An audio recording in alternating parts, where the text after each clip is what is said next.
तो आई सबसे पहले हम मनु दुबे देव के देव महादेव जी के चरण में कोटि कोटि नमन करतानी। आ साथ ही साथ आप तमाम शिव भक्त के हार्दिक अभिनंदन करतानी। आज बड़ा ही खुशी के बात बा, बड़ा ही सौभाग्य के बात बा कि हमरा शिव विवाह कथा कहे के आ कुछ गावे के मौका मिलल बा। शिव विवाह यानी भगवान भोले शंकर के बियाह।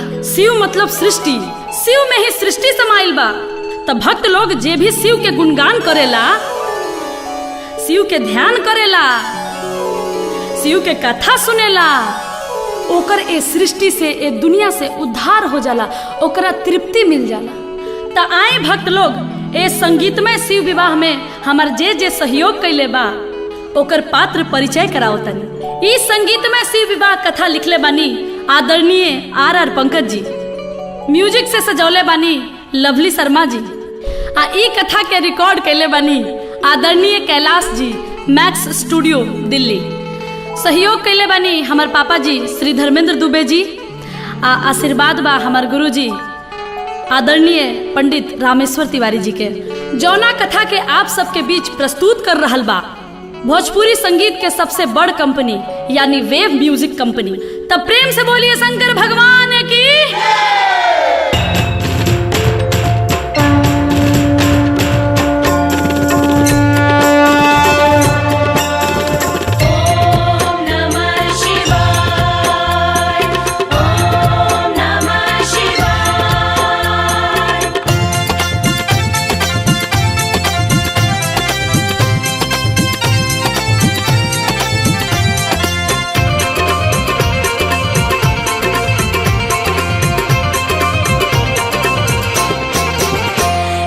छोटी सी लड़की पार्वती शिव शंकर पूजा करती थी।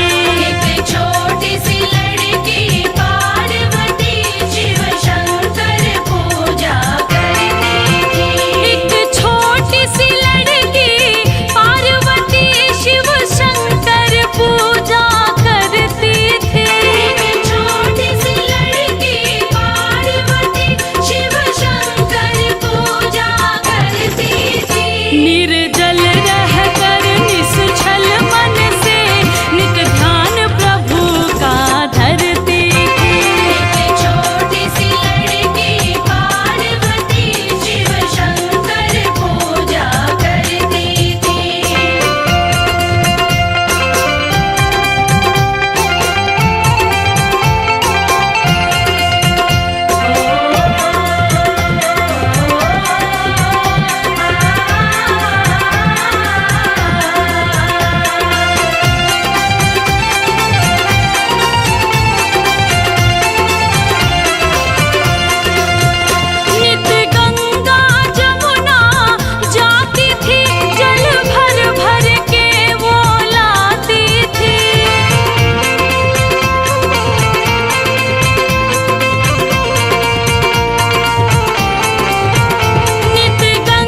आए भक्त लोग कथा पर चलल जाओ।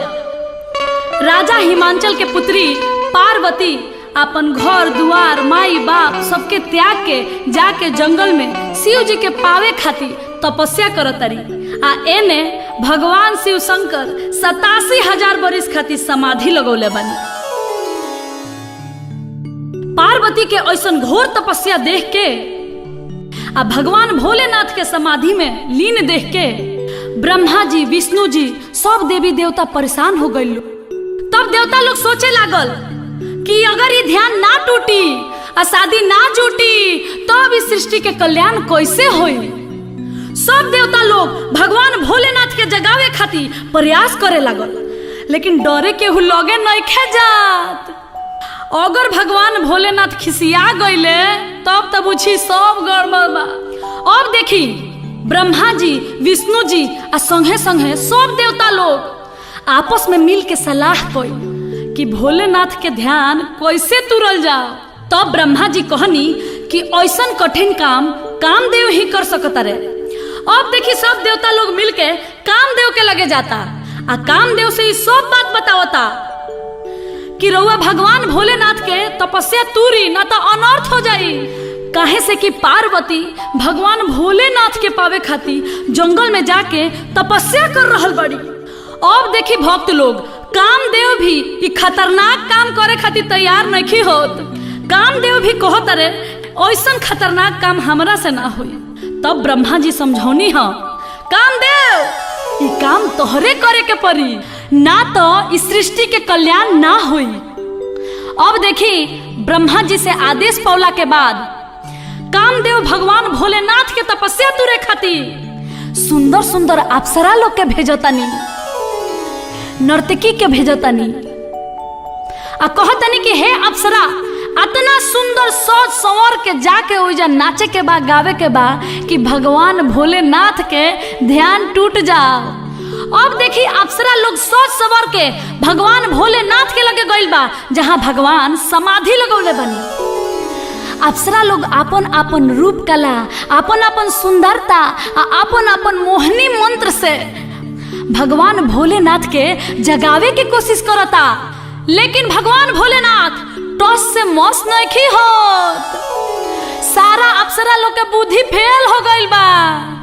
अप्सरा लोग कहता कि अरे बाप रे बाप ये देव हवे कि पत्थर हवे। भक्त लोग अप्सरा लोग निराश होके कामदेव के भीरी पहुंचल ह। कहता लोग कि हे कामदेव जी दुनिया में बहुत प्राणी देखनी, लेकिन ऐसन अद्भुत जीव कहीं ना मिलल।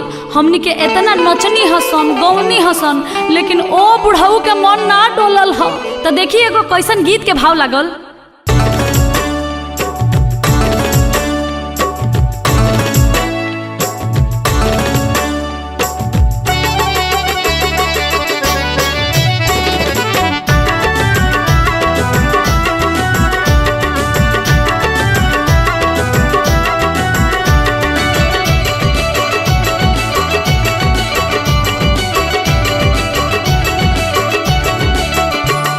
जगाए हारी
भगवान भोलेनाथ के सब केहू जगा के हार गइल बा, तबो भगवान भोलेनाथ नइखी जागत। अब खुद कामदेव ही भगवान भोलेनाथ के जगावे खातिर चल देले बानी। कामदेव के आगमन होते ही बसंत ऋतु छा गई, चारों तरफ फूल फुला गई, नजारा मन के बहुत भावे लागल। तबो भगवान भोलेनाथ नइखी जागत। तब कामदेव के क्रोध आइल ह आ एगो गाछ पर चढ़ गई ह आ चढ़ के तीर से निशाना सधनी ह आ भगवान भोलेनाथ पर बाण चला देनी ह। आ जैसे वो बाण भगवान भोलेनाथ के लागल ह, भगवान के तिसरका आंख खुल गई ह आ तीनों त्रिलोक डोले लागल ह आ सृष्टि में हाहाकार मच गई ह। जैसे ही भगवान भोलेनाथ के तिसरका आंख के पहिलका ज्योति कामदेव पर पड़ल, कामदेव ओही जा जर के राख हो गई हन, भस्म हो गई हन। अब देखी भगवान भोलेनाथ समाधि से जाग गई बने। अब देवता लोग पहुंचल ह भगवान भोलेनाथ के दरबार में। भगवान भोलेनाथ कहतनी कि का बात बा, आज रउआ सब है यहाँ। देवता लोग कहल ह रउआ के पावे खातिर पार्वती जंगल में तपस्या कर रहल बाड़ी, उ रउआ से बियाह कइल चाहतारी। तब देखी एजा एगो कवि के बड़ा बढ़िया एगो भाव लागल बाटे। देवता लोग कहता कि भोले बाबा करी अब बियाह, सलाह सब देवता के मानी। भोले बाबा ई सब बात सुन के ठठा के हंसे लगनी। बियाह हमरा जैसन गजेड़ी भंगेड़ी से बियाह के करी? अरे के हमर भांग पीसी आ के हमरा जोरे टूटही पलानी में गुजारा करी? के हमरा जोरे कैलाश पर रही? के हमरा संगे जंगल में रही? अरे हमरा से केहू बियाह ना कर सकेला। हे देवगण, आप सब हमरा के मत भरमाई। देवता लोग कहल ना प्रभु ना, रउआ बियाह करे के पड़ी, पार्वती रउए से बियाह करी है। भगवान भोलेनाथ के देवता लोग के बात पर भरोसा ना भइल। तब भगवान भोलेनाथ सप्त ऋषि लोग के बोलौले आ कहतनी हमरा खातिर पार्वती जी जंगल में जाके तपस्या करतारी, तनी जाके तू लोगिन पता कर लोगिन तो कि सही में उ हमरा के चाहतारी कि ना। आ जाके उजा हमार जेतना शिकायत बा सब जाके उजा कह देवे के बा, कैसहू हमार बियाह काट देवे के बा। सप्तऋषि लोग महादेव के आज्ञा पावते ही कहता कि जैसन राउर इच्छा महादेव, हमनी के उहे करब सब जौन रउआ चाहता नहीं। तो देखी बियाह कटवा यही बेरा ना, ओहू बेरा बियाह कटवा रहे लोग। आ बियाह कटवा लोग चल दिले बा बियाह काटे खातिर। आ सप्तऋषि लोग जंगल में जाता जहाँ पार्वती जी तपस्या कर रहल बाड़ी। अरे जेकरा खातिर धरलू धयानावा, आ लगनवा तोहरो लागल, अब बड़े हो राम। ए गौरा, तू जेकरा खातिर तपस्या करत रू जाना तारू के हउए? पागल हउए पागल। अरे ओकरा रहे के घर नहीं खे, पहने के बस्तर नहीं खे, छानी छपर नहीं खे, उ तो खुदे पतई चबावेले, तो तारा के का खियाई है? गौरा ए गौरा, अलग जाए भगिया में अगिया, ए लग जाए भगिया में अगिया, साजनवा तोहरो पागल बड़े हो राम, और भंगिया तोहरो पागल बड़े हो राम। जेकरा खातिर धरलू धयानावा, लगनवा तोहरो लागल बड़े हो राम। जेकरा खातिर धरलू धयानावा, लगनवा गौरा लागल बड़े हो राम। लग जाए भगिया में अगिया,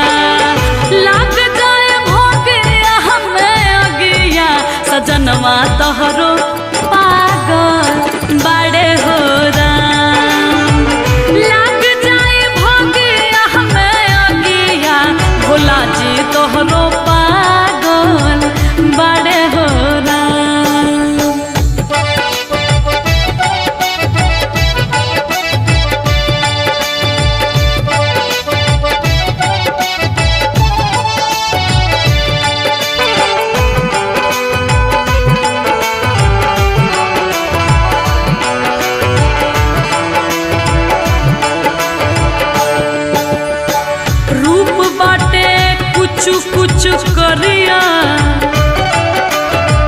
रूप बाटे कुछ कुछ करिया भभूति दहिया लागल बाटे हो राम रूप बाटे कुछ कुछ करिया भभूति दहिया लागल बाटे हो राम तीन तीन को पड़ुए नया नवा तीन तीन को पड़ुए नया नवा सजनवा तोहरो पागल बाड़े हो राम और भंगिया तोहरो पागल बाड़े हो राम।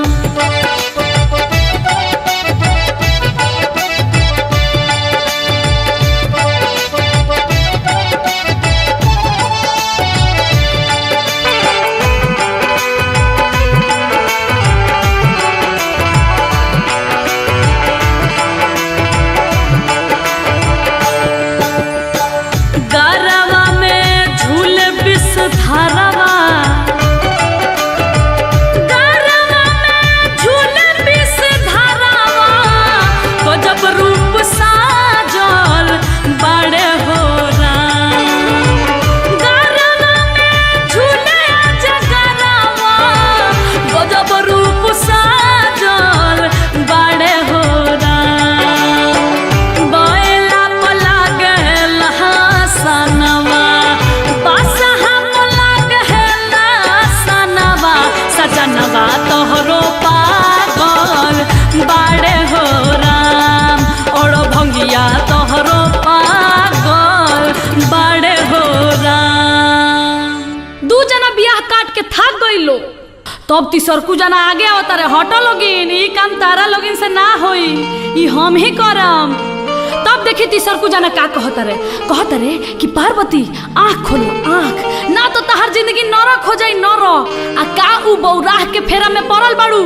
पार्वती के समझावे लगले कि बर बीसम बीसम बीसा आ बर ताके एके दिशा बर के घर में चांद सूरज के ज्योति आ बर पेन्ही ना पियरी धोती। अरे बुझला एकरा मतलब का होला कि बर बीसम बीसम बीसा यानी 20 आ 20-60 बरिस के लइका बा आ बर ताके एके दिशा एके कोर ताके ले कंडेर बाड़े बुझली ह आ बर के घर में चांद सूरज के ज्योति डायरेक्ट सूरज भगवान के ज्योति आवेला घर दुआर नहीं खे पर्वत पहाड़ पर रहे के पड़ी आ बर के घर में चांद सूरज के ज्योति आ बर पेन्ही ना पियरी धोती बर पियरी धोती ना पहनी है और उनका डरे से बुझा कि मिर्गा छला ह।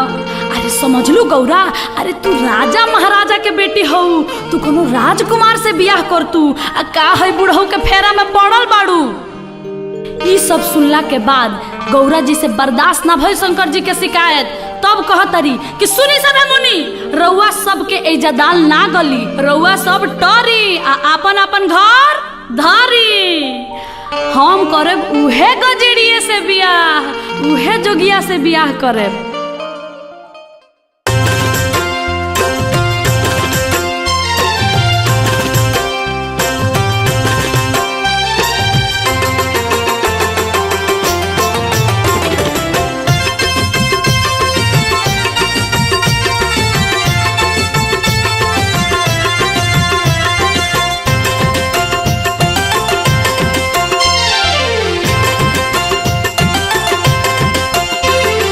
जोगी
खियाई है तो बताई हम खाएब, पर्वत पहाड़ पर जिंदगी बिताएब। नाही मानब हो ए नाही मानब हो, नाही मानब हम केहू के सलाह, केहू उनके बौरा जन कहे शिव जोगिया से करब बियाह, केहू उनके बौरा जन कहे और भंगिया से करब बियाह, केहू उनके बौरा जन कहे।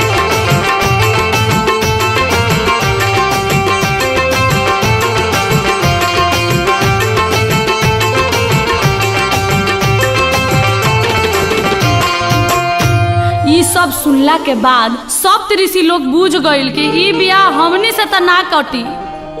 तब गइल लो भगवान भोलेनाथ के लगे आ कहल लो कि हे भोलेनाथ राउर बियाह होइबे करी, ई बियाह गणासियों से ना कटी, काहे से कि पार्वती रउआ के मन ही मन में अपन स्वामी मान लेले बड़ी। तब भगवान भोलेनाथ कही आए ऐसा बात है तब मुझे स्वयं परीक्षा लेना पड़ेगा। अब देखी भगवान की लीला, भगवान स्वयं परीक्षा लेवे खातिर चल देले बानी आ देखी कैसन भेष बनले बानी। आय रे दादा कितना निमन लागता। देखी देखी आज जोगी के भेष दा के भगवान भोलेनाथ पार्वती जी के परीक्षा लेवे खातिर स्वयं जंगल में चल देले बानी। आई जगो गीत के भाव बा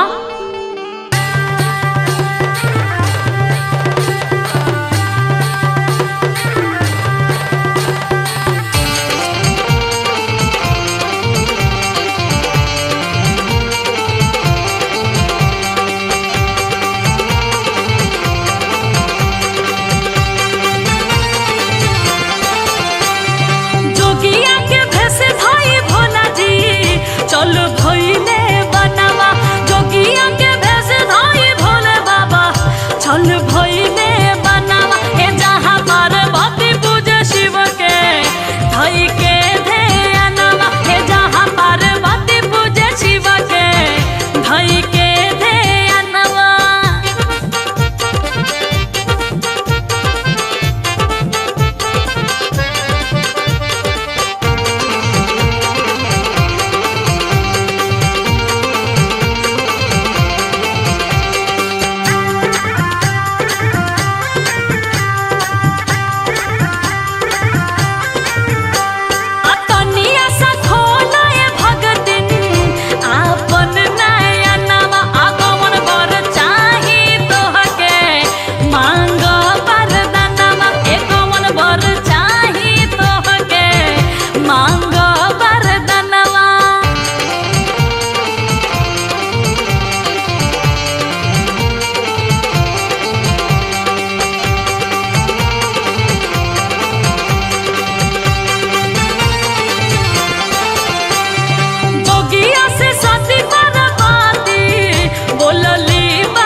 जोगी के भेष में भगवान भोलेनाथ पार्वती के केतनो समझावतानी, लेकिन पार्वती अपन आंख नहीं खोलत। तब पार्वती जी कली है कि हे महाराज हम जकरा खातिर तपस्या कर रहल बनी, जकरा के हम सच्चा दिल से चाहतनी उ हमरा सामने आई तबे हम अपन आँख खोलेम। पार्वती के वचन सुन के भगवान भोलेनाथ भाव विभोर हो गई है। तब कहतनी देवी आँख खोला, तू जेकरा के चाहतारू उ तेरा सामने साक्षात खड़ा बा।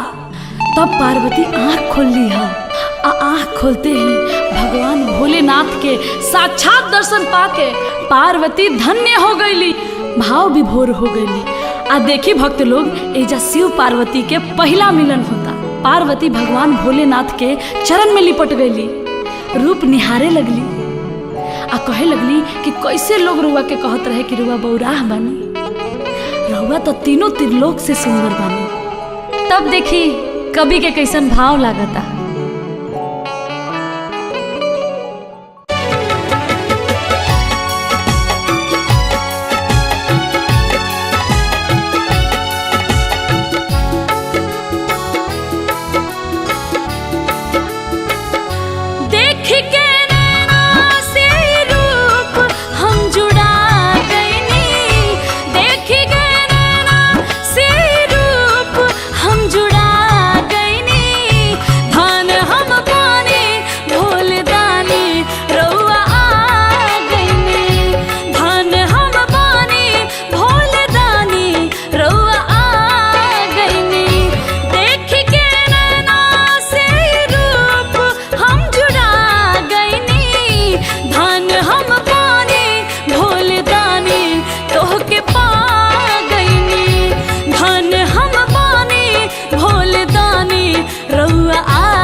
ऐसन पा गईनी। ई अद्भुत मिलन के बाद भगवान भोलेनाथ पार्वती से कहतनी कि पार्वती अब तू अपना घरे जा, हम स्वयं बारात लेके दूल्हा बन के तारा घरे आई। अब देखी भक्त लोग ब्रह्मा जी राजा हिमांचल के घरे खबर भेजवातनी कि राजा हिमांचल के मालूम कि भगवान भोलेनाथ पार्वती से शादी करे खातिर तैयार हो गए बनी। अब देखी दुल्हो तैयार, कनियो तैयार, तो चली हमनी के मिल के शादी के कार्यक्रम शुरू कर जाओ। आज भगवान भोलेनाथ के तिलक हुए। देखी पहले के तिलक आ आज के तिलक में कितना अंतर बढ़ुए।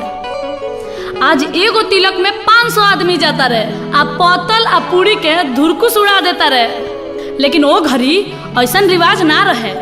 राजा हिमांचल तिलक चढ़ावे खातिर विप्रदेव यानी कि ब्राह्मण और हजाम मात्र 2 आदमी के शिव जी के दरवाजा पर भेजतनी तिलक चढ़ावे खातिर।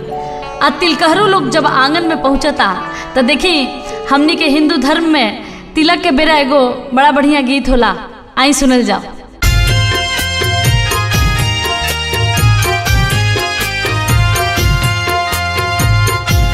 देखी भगवान भोलेनाथ के तिलक चढ़ रहल बा, मंगल गीत गूंज रहल बा।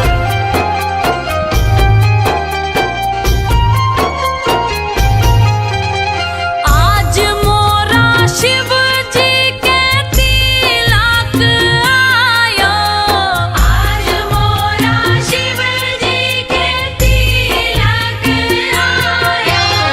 पर्वत पर बाजेला बाधाई रे माई, शोभा बरनी न जाई।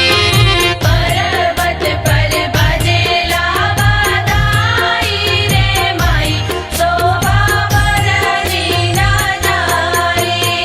गैया के गोबरा से अंगना लिपायो, गैया के गोबरा से अंगना लिपायो। अब गजमती चौका पुराई रे माई, शोभा बरनी न जाई।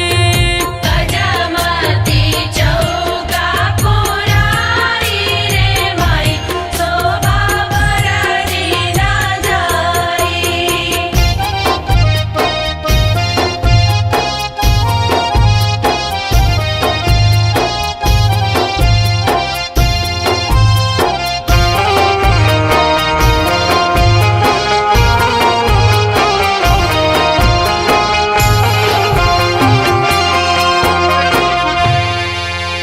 अब देखी भगवान भोलेनाथ के तिलक चढ़ गइल बा। आ तिलक चढ़ला के बाद हमने की यहाँ धान हल्दी बटाला।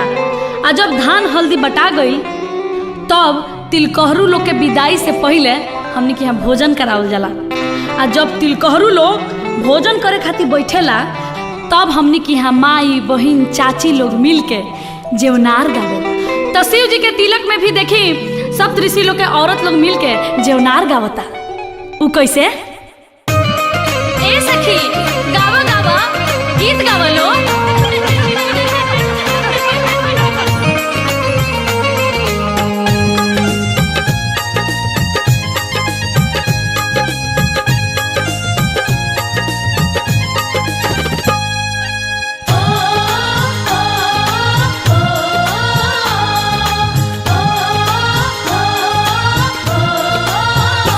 ए हो सोने के थारी में जेवन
वापस लौटता।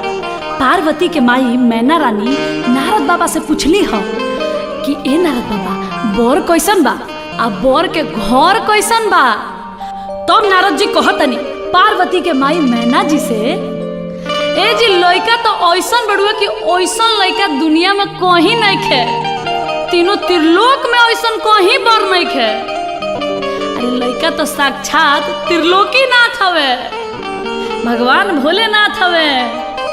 अरे ओहे तो मड़वा में अजोर हो जाई आ गांव नगर में शोर हो जाई आ देख के पूरा लोग विभोर हो जाई।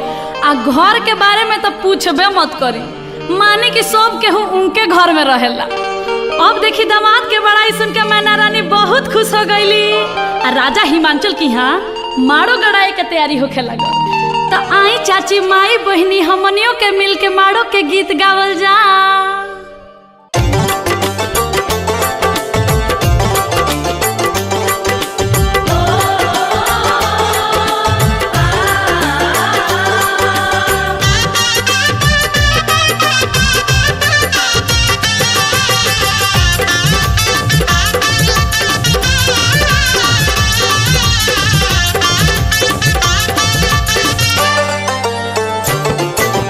हरे हरे बसवा कटई हाय हिमांचल बाबा, हरे हरे बसवा कटई हाय हिमांचल बाबा। ऊंचे ऊंचे मड़ावा छवई हाँ हो, ऊंचे ऊंचे मड़वा छवई हो। ऊंचे रे मड़ौआ में बैठी है गौरा बेटी। ऊंचे मड़वा में बैठी है गौरा बेटी। साजन लोग छेकी है दुआर हो, साजन लोग छेकी है दुआर हो।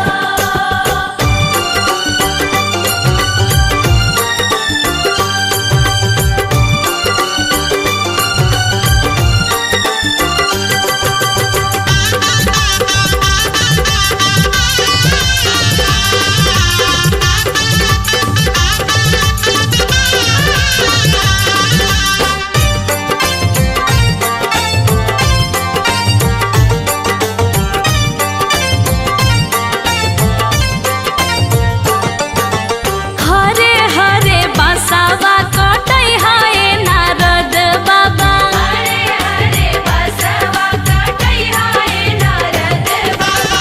ऊंचे ऊंचे मड़ावा छवई हो, ऊंचे ऊंचे मड़वा छवई हो। ओही रे मड़ौआ परी छै है शिव शंकर दुल्हा। ओही रे मड़वा परी छै है शिव शंकर दुल्हा। गौरा संगे होई है बियाह हो, गौरा संगे होई है बियाह हो।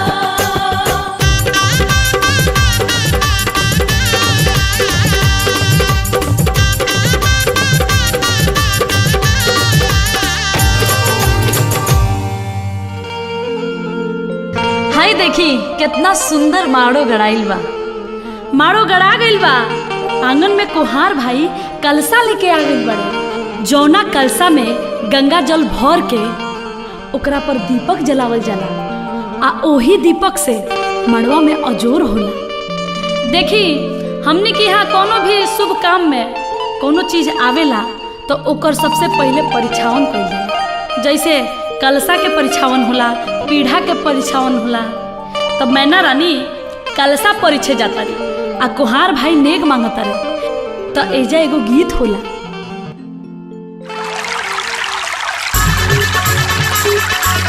ए चाची नेग निकाली नेग।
जब कोहरा जेनेक चार मंगले जब कोहरा जेनेक चार मंगले तब पापा जी बाजार भागी गईले कलश घरे आइले तब पापा जी बाजारे भागी गईले कलश घरे आइले देखी कलशा के जियारा जुड़ाइले कलश घरे आइले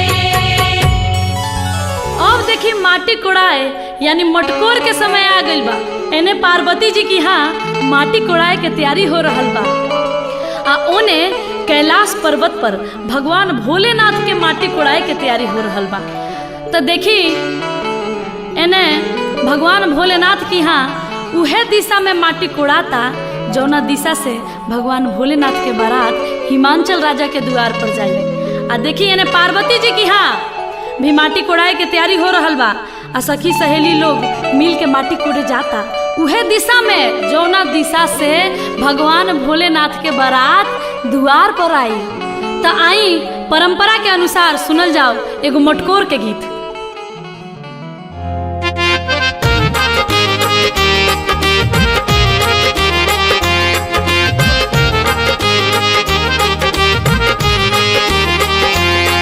बजाओ भैया चमरा बजाओ सहनाई कहवा के पियर माटी कहाँ के कुदार है कहवा के पियर माटी कहाँ के कुदार है कहवा के साथ सुहागिन मट कोड़े जास है कहवा के साथ सुहागिन मटकोड़े जास है गंगा जी के पियर माटी सोन के कुदार है गंगा जी के पियर माटी सोन के कुदार है देवलोक के साथ सुहागिन मट कोड़े जास है देवलोक के साथ सुहागिन मटकोड़े जास है देवलोक के साथ सुहागिन मटकोड़े जास है देवलोक के साथ सुहागिन मटकोड़े जास है देवलोक के साथ सुहागिन। अब देखी दोनों ओर के माटी कोड़ा गइल बा आ अब हरदी चढ़ावे के बेरा आ गई। तो देखी भक्त लोग एजा एगो बड़ा महत्वपूर्ण बात बा। बात ई बा कि हरदी उहे आदमी चढ़ावेला जेकर खुद देही पर हरदी चढ़ गइल होखे यानी कि बाजा बाज गइल होखे। तो देखी अब दोनों ओर हरदी चढ़े लागल। देखी एने शंकर भगवान चौका पर बैठल बानी आ ओने पार्वती जी भी चौका पर बैठ गइल बानी। हल्दी चढ़े लागल दोनों ओर आ हल्दी के गीत गवाए लागल। तो आई अब हमनियों के गावल जाओ एगो हल्दी चढ़ाई के गीत।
विष्णु बाबा हरदी चढ़ाइले है शिव शंकर बर के दिले आशीष दुल्हा बनाइले है शिव शंकर वर के दिले आशीष दुल्हा बनाइले है कि आगे मैया जू के हाँ रदिया सुहावना है मैया जू के हरदिया सुहावन है कि अगे मैया जू के हरदिया सुहावन है।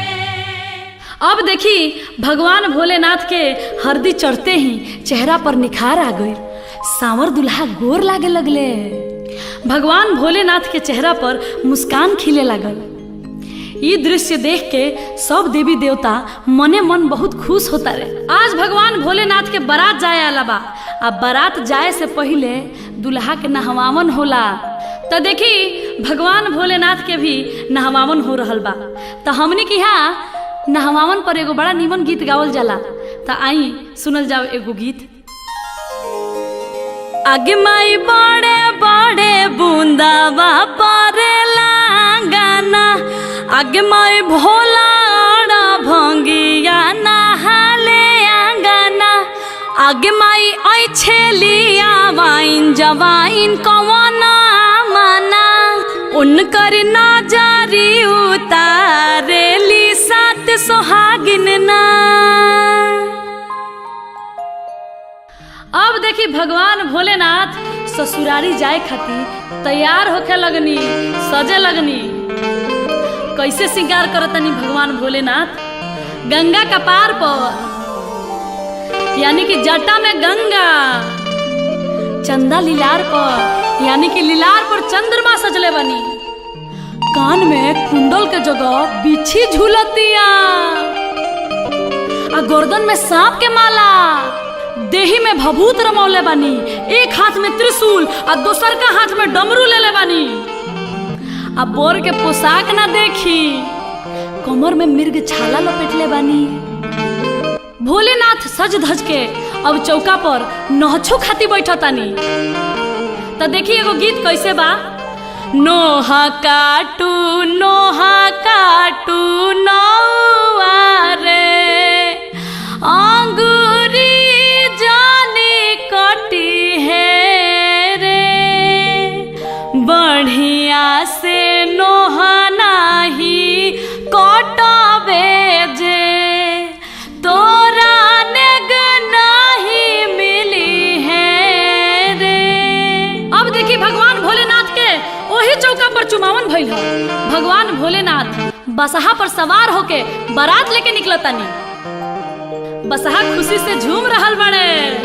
भगवान भोलेनाथ के बरियात जाए खातिर तीनों त्रिलोक के कोना कोना से अद्भुत अद्भुत जीव जंतु प्राणी आइल बड़े। देवता लोग के अलग दल बा, अब भूत पिचास के अलग दल बा, हकनी डाकनी डाइन के अलगे दल बा, आ जीव जंतु के अलग दल बा। भगवान भोलेनाथ के संगे सभे मतवाला हो गइल बा। आ देखी बारात में के बाजा बजावता आ के डांस करता, हाड़ा बिरनी आ भुनुर भुनुर क के सहनाई बजावता, आ सांप अलगे फफकार मारता, आ भूत बताल अलगे नाचता रे अपना धुन में। आ कोनो के गोड़ बा तो हई देखी, कोनो के मुड़िए नइखे, आ कोनो के भर देही गोड़े बा, कोनो के एको गो आँख नइखे, आ तो कोनो के भर देही बुझी की आँखे बा।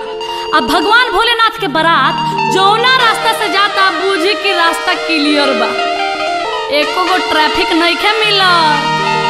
हई ना देखी जौना रास्ता से ई बारात जाता वो रास्ता के लोग अपना घर में लुका जाता। दादा रे दादा आज जान बाची की ना। ई बारात के रास्ता में जौन भी मेहरारू लड़की देखतारी ऊ कहतारी कि हे भगवान कौन बाछी के करम फूटल है, ई बारात के करा यहाँ जाई, ई दुल्हा के कर हूँ। तो देखी भगवान भोलेनाथ के बारात कैसे गावत बजावत जाता, आ लोग देख के का कहता।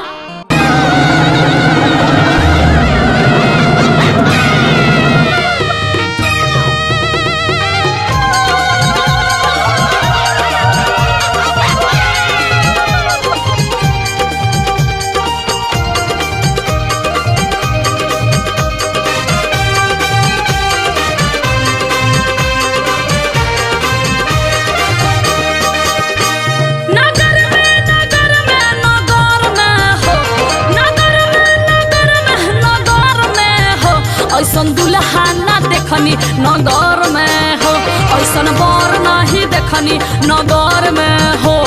नगर में नगर में नगर में हो, नगर में नगर में नगर में हो, ऐसन बर नहीं देखनी नगर में हो, ऐसन दुल्हा न देखनी नगर में हो।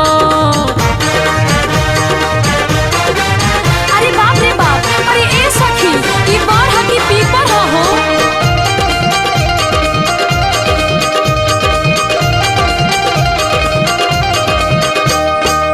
भूत बैताल संगे दुल्हा भी नाचे, केहू भी नाच केहू के भर दही आके। अरे ए सखी कौन पक्षी के भाग फूटल बा। भूत बैताल संगे दुल्हा भी नाचे, केहू भी नाच केहू के भर दही आके। देखी नर नारी लुका गइले घर में नगर में हो, ऐसन दुल्हा ना अइले नगर में हो, ऐसन बर नहीं अइले नगर में।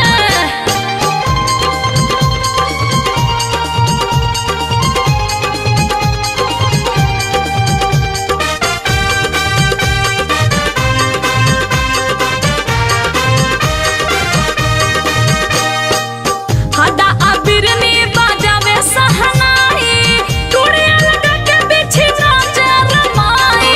अरे ए सखी कौन पक्षी के भाग फूटल बा। हड्डा अबिरनी बजावे सहनाई, टूड़िया लगा के बिछी नाचे रमाई। झूले जगरवा हो बरवा के घर में नगर में हो, ऐसन दुल्हा ना देखनी नगर में हो, ऐसन बर नहीं देखनी नगर में हो। देखिए गावत बजावत ये अलबेला दुल्हा के अद्भुत बारात राजा हिमांचल के नगरी में प्रवेश करता। एने राजा हिमांचल जी बारात के स्वागत के तैयारी कर रहल बानी। दुआरे बारात लागे के तैयारी हो रहल बा। पार्वती जी के सखी सहेली लोग बारात के स्वागत में गीत गावता।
राजा हिमांचल के द्वारा पर आइल बनी।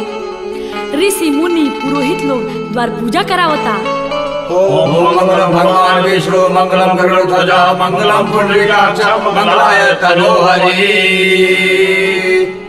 द्वार पूजा हो रहल बाटे, पंडित जी मंत्र पढ़तनी।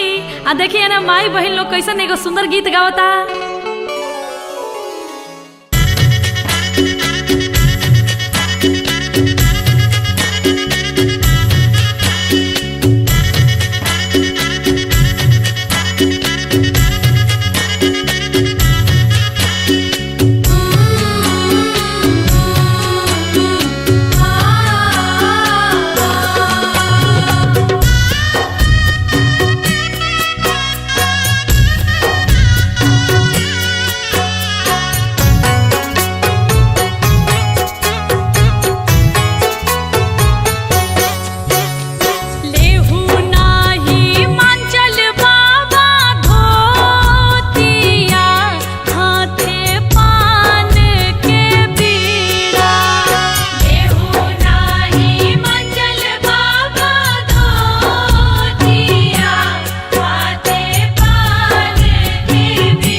घेरले बा। चिंता उ बा कि मैना रानी से दुल्हा के खूब बड़ाई कइले बड़े, आ उहे दुल्हा अपन बियाह करे खातिर असली भेष में आइल बा। देखी अब पार्वती के गुरहथी के बेरा आ गइल बा। भसुर मड़वा में जाता रे गुरहथी खातिर, आ राजा हिमांचल के आंगना में पार्वती के सखी सहेली लोग जुटल बा। तो देखी वही में एगो सखी कहता रे, ए सखी ई भसुर ऐसन बा तो दुल्हा कैसन होई? ए दादा कहीं गौरा के दुल्हा बौराह नइखे नु। गुरहथी शुरू बा। तब पंडित जी भसुर के हाथ में मंत्र पढ़ के अक्षत देता रे चढ़ावे खातिर। तो है ना देखे भसुर का करता रे। तब सखी सहेली लोग कैसे गीत गावता।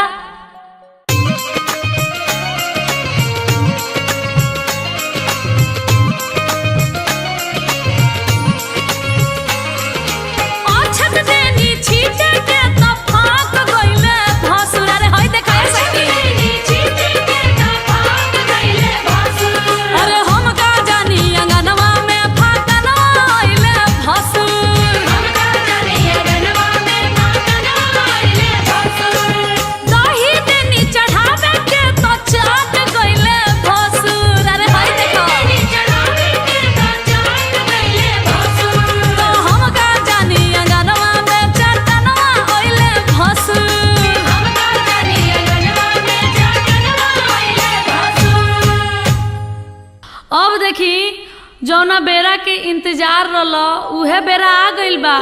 लीलरा पर विध के टाकी बा, कुछ बीत गइल कुछ बाकी बा। अब नारद बाबा के गोधन कुटाए आला बा, काहे कि इहे बरब अंगना में जाए आला बा। एने देखी मैना रानी अपन दामाद देखे खातिर बेसब्री से इंतजार कर रहल बाड़ी।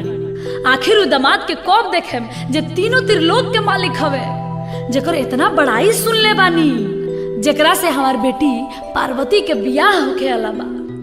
अब बर के आंगना में बुलावे खातिर हजाम के भेजल जाता। भगवान भोलेनाथ जैसे ही राजा हिमांचल के आंगना में अइलो हन, जैसे ही सास अपना दामाद के देखली हो अंगने में गिर गईली हो, बेहोश हो गईली हो। राजा हिमांचल के आंगना में रोन पीटन पड़ गई। आहिर रे दादा ई का भई? आखिर हमार भोली पार्वती कौन कसूर कैले रही हो? और देखी नारद भगवान के सब केहू खोजे लागल ह, सब केहू उनका के कोसे लागल ह, गाड़ी देवे लागल ह। का ए नारद ई अबोध बेटी तहर का बिगड़ले रही ह? आखिर कौना जन्म के बदला सधौला ह कि हमार पार्वती खातिर ऐसन दुल्हा खोज के लिए ह, ऐसन भिखारी के खोज के लिए ह। तब तक नारद बाबा नारायण नारायण करत आंगना में पहुंचतानी। देखी नारद मुनि ही शंकर भगवान आ पार्वती जी के बियाह में अगुआ रहल बनी। नारद मुनि के बात केहू ना काटेला। नारद मुनि आगम निगम सब कुछ जानी ले। नारद नारद जेकर बात कबो रद्द ना होखे ओकरे के नारद कहल जाला। तो नारद भगवान मैना रानी के समझावतानी आ कहतानी कि मैना रानी ना ना रुआ चिंता ना करी, ई भगवान भोलेनाथ हुवन, ई सही में तीनों त्रिलोक के मालिक हुवन। रुआ अभी कुछ नहीं जानत, इनकर अनेक रूप बा। हे मैना रानी रुआ बर पर छी, रुआ चिंता ना करी। लेकिन मैना रानी तैयार नहीं हो, कहतरी ना ए दादा ना, ऐसन बौरा बर से हम अपन गौरा के बियाह ना करे। देखिए जा एगो कैसन भाव लागता मैना रानी के कि आगे माई गौरी ऐसन ज्ञानी बेटी के बरवा मिलल बौरा। ए माई बरवा मिलल बौरा। नारद बाबा के हम काहिले बिगड़नी, बरवा खोजल बौरा है कि अगमाई ऐसन बौरा बरसे गौरा ना बियाहब, मोरे गौरा रही है कुंवर। ए माई मोरे गौरा रही है कुंवर।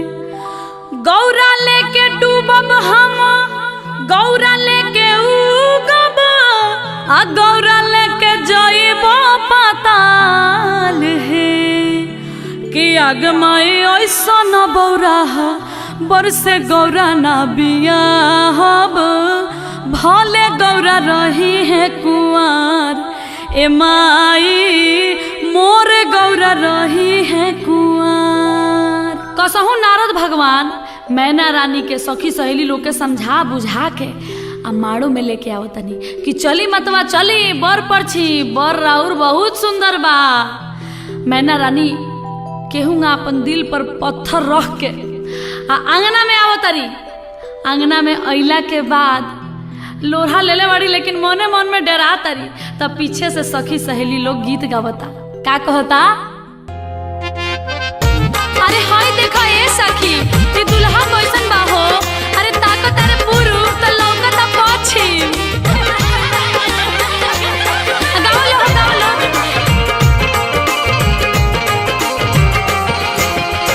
चलनी के चालल दुल्हा सुप के फटकारल है चलनी के चालल दुल्हा सुप के फटकारल है दिया का के लागल बर अंगना बाजा बाजल है दिया का के लागल बर अंगना बाजा बाजल है सासू के आँखिया में लगल मधुमक्खिया है सासू के आँखिया में लगल मधुमक्खिया है कैसे में मोरी छपदा मदला बेलवा है कैसे में परी छबदा मदल बेलवा है कैसे में परी छबदा।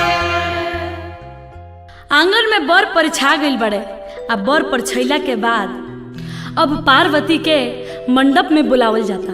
तो देखिए एगो एजा गीत होला उ गीत ऐसन होला कि सुनते ही हर बाप के करेज फटे लगेला जे बेटी के इतना छोट से पढ़ा लिखा के पोस पाल के सयान कइले बा उ बेटी आज पराया होके जा रहल बाड़ी।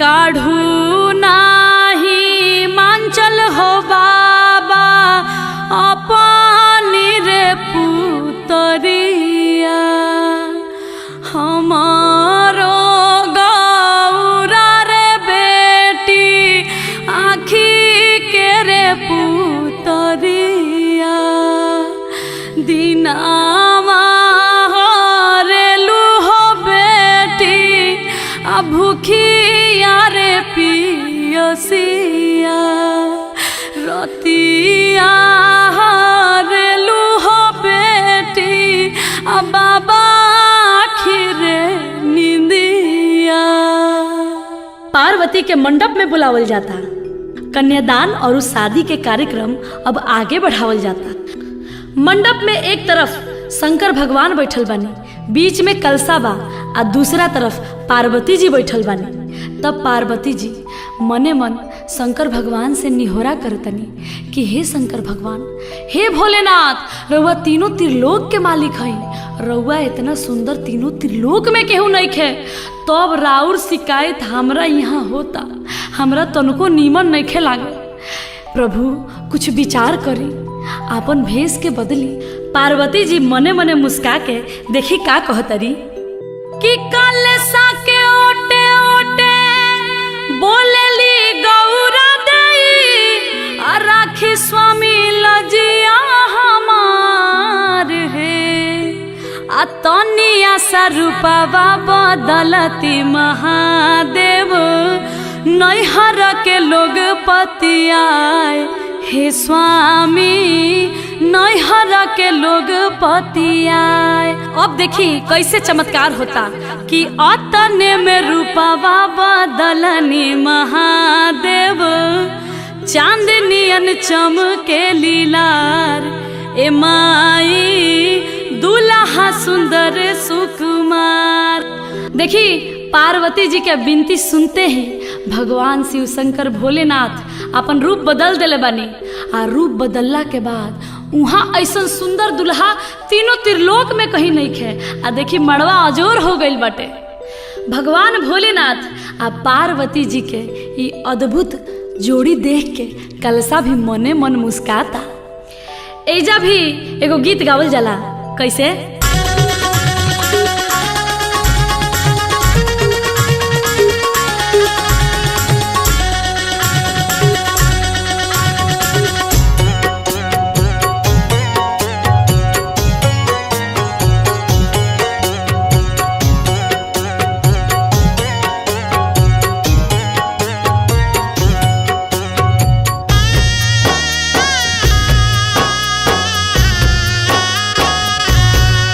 देखी हंसला कलसवा तका देखी चौमुख है। देखी हंसला कलसवा तका देखी चौमुख है। आहे का देखी हंसिले महादेव मने मुस्काई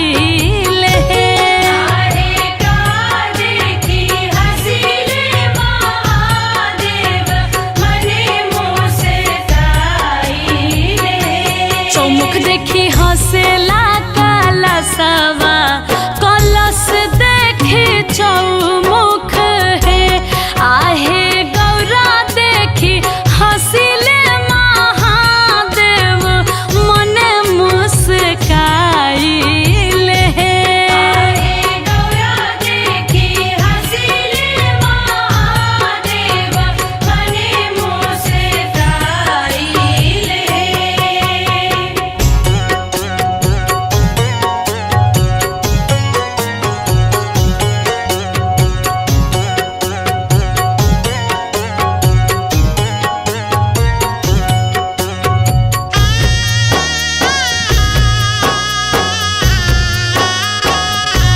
नाची आइले नाची जाइले डमरू बजाइले नाची आइले नाची जाइले डमरू बजाइले। आहे सुतल गौरा उठेली चिहाई डमरू देखे जाइब हे। आहे सुतल गौरा उठेली चिहाई डमरू देखे जाइब हे।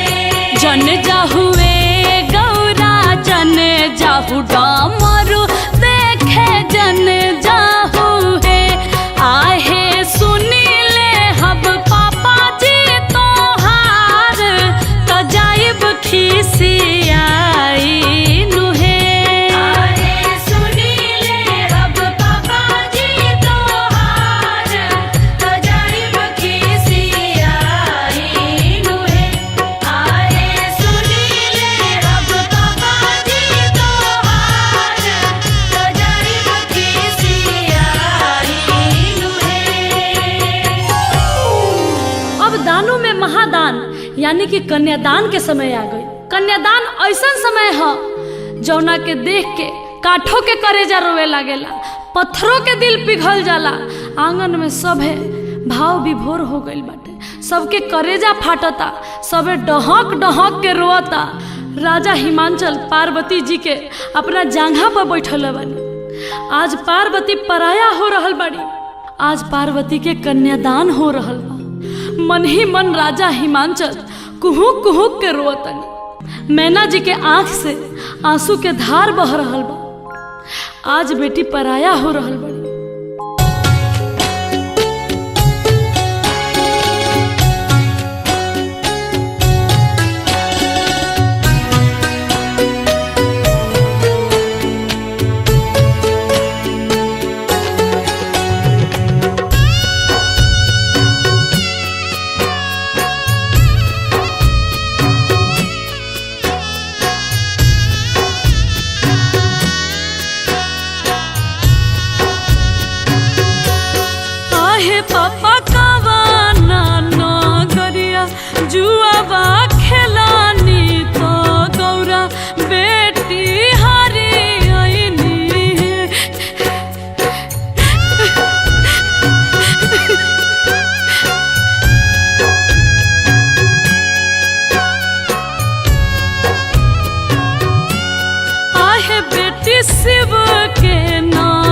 पिया जुआवा खेलानी तो तोहरा के हरियनी है।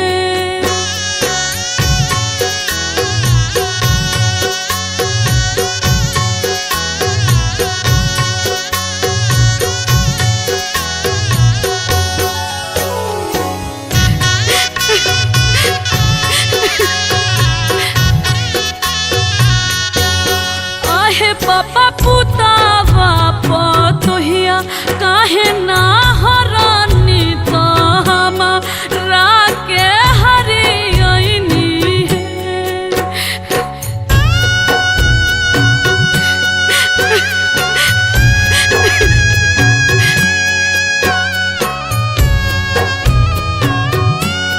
आहे बेटी पुतावा पतोहिया घर के लक्ष्मी तो तू बेटी पाराया बाड़ू हो।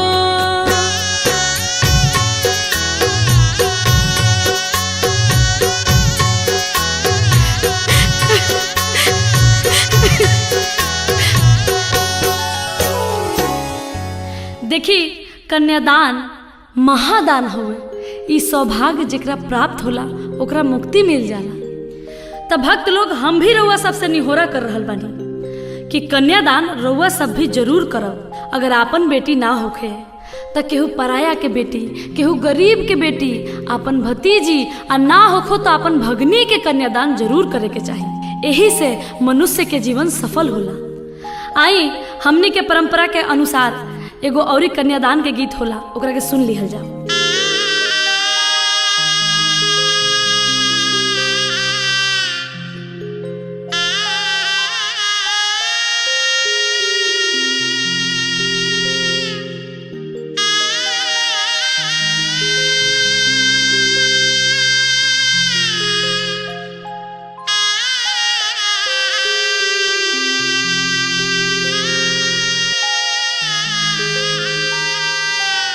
कोठावा ऊपरा बाबा मोरवा रे बोलुए मोरवा बोलिया सुहावन हो लगुए मोरवा बोलिया सुहावन हो लगुए। आजू के रतिया बाबा जागल हो रही हो। आजू घरवा चोरिया हो जाई है। आजू घरवा चोरिया हो जाई है। सबरे संपत्तिया बाबा बाची रे जाई है। गौरा बेटी चोरिया हो जाई है। गौरा बेटी चोरिया हो जाई है। दुआरा पाए बेटी चौकी दरबारे रखब। आंगना में सिपहिया हो रखब। घरवा भीतर हमहू जागल हो रहब। से हो बेटी बाची रे जाई है। से हो बेटी बाची रे जाई है। दुआरा के चौकी दरवा बाबा सुती रे जाई है। आंगना के नीरा भेदर होई है। आंगना के नीरा भेदर होई है। घरवा भीतर रो सुती हो जाइब। से हो बेटी चोरिया हो जाई है। गौरा बेटी चोरिया हो जाई है। कन्यादान हो गई। अब सिंदूरदान के समय आ गई। राजा हिमांचल आ मैना रानी के लग से उठ के पार्वती जी अब शंकर भगवान के बगल में बैठल बाड़ी। आ देखी 7 सुहागिन मिल के माड़ो में शंकर भगवान के सिन्होरा देता लो कि भगवान भोलेनाथ अभी सिन्होरा ली आ पार्वती के जिंदगी के सफल बनाई। देखी एक चिटकी सेनूर के कितना महत्व बा। एक चिटकी सेनूर मांग में पड़ते ही दुनिया बदल जाला। तो सखी सहेली लोग भगवान भोलेनाथ से आग्रह करता कि हे बाबा अब पार्वती के मांग में सिंदूर भरी आ पार्वती के जिंदगी के सफल बनाई।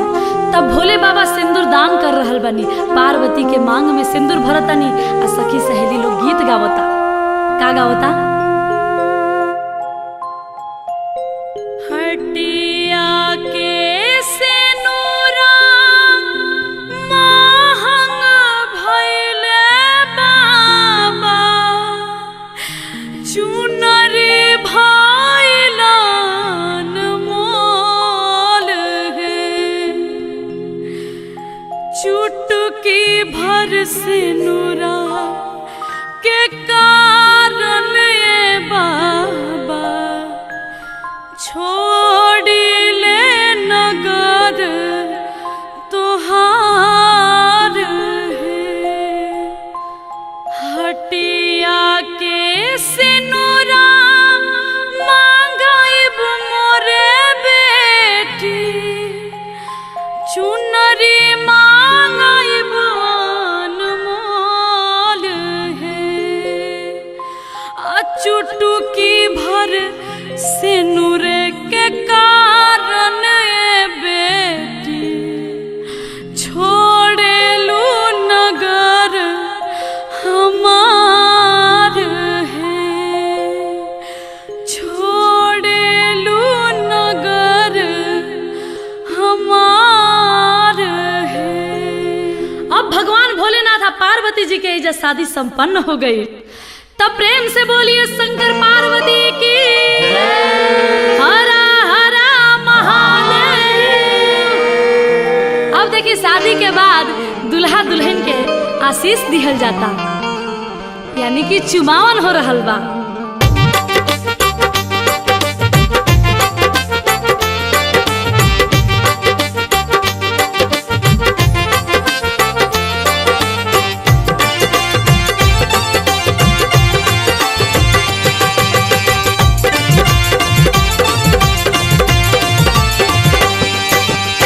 हरियारा दुभिया जुरी भारा चाउर शिवा शंकर हरि, हरियारा दुभिया जुरी भारा चाउर शिवा शंकर हरि, चुम चुम चुमावेली अम्मा सोहागिन शिवा शंकर हरि, चुम चुम चुमावेली अम्मा सोहागिन शिवा शंकर हरि, अम्मा चुमावेली देली आशीष शिवा शंकर हरि, जिया सा दुल्हा दुल्हन लाखों बरिस शिवा शंकर हरि, जिया से दुल्हा दुल्हन लाखों बरिस शिवा शंकर हरि, जिया से दुल्हा दुल्हन लाखों बरिस शिवा शंकर हरि। भगवान भोलेनाथ पार्वती के संग कोहबर में जातनी, कुल देवी देवता से आशीर्वाद लेतनी। अब भगवान भोलेनाथ के संग है पार्वती नैहर नगरी छोड़ के ससुराल जा रहल बड़ी।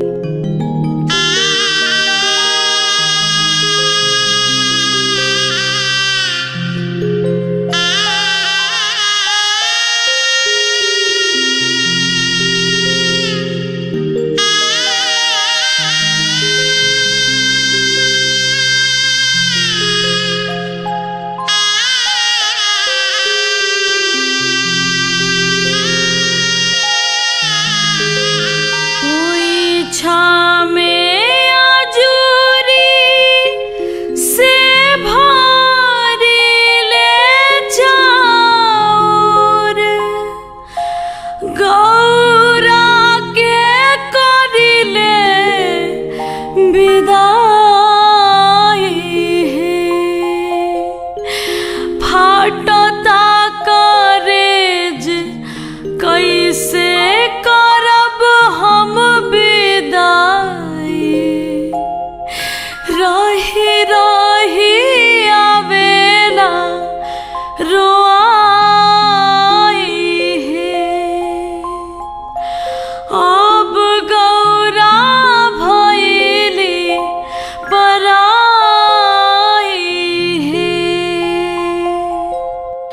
सभी शिव भक्त लोग शिव जी के बियाह संपन्न भइल। अगर ई कथा में हमरा से कोनो गलती हो गई हुई तो अपना अनु दुबे के अबोध बालिका समझ के, अपन घर के बेटी समझ के माफ करब। हमार आगे भी कोशिश रही कि ऐसा बढ़िया बढ़िया कथा कहानी लेके रउआ सबके बीच में आई। तो बोलिए